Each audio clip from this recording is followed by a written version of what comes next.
Japan, లేకపోతే Germany, France, Saudi Arabia, Afghanistan, ఇలా చెప్పుకుంటూ పోతే చాలా దేశాలు మీరు పాకిస్తాన్తో చేస్తున్న యుద్ధంలో మీకు ఎలాంటి సహాయం కావాల్సి వచ్చినా మీ వెంట మేము ఉంటాం అనే భరోసా ఇచ్చారు. అంటే బలవంతుడి వైపు ఎవరైనా నిలబడడానికి ప్రయత్నం చేస్తారు.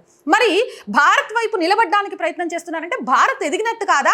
భారత్ ఒక బలవంతమైన దేశంగా విస్తరిస్తున్నట్టు కాదా? అది ఎందుకు జనాలకు కనిపించట్లేదు?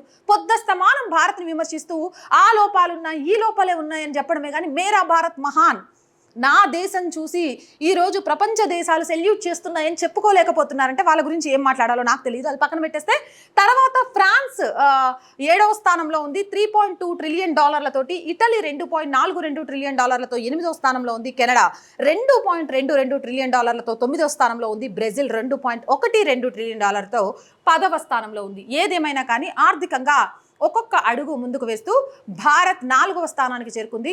ఒక భరతమాత ముద్దుబిడ్డగా, భారతీయురాలుగా నిజంగా నాకు ఇది గర్వంగా ఉంది. మొదటి స్థానంలో కూడా త్వరలోనే రావాలని మనస్ఫూర్తిగా కోరుకుంటున్నాను.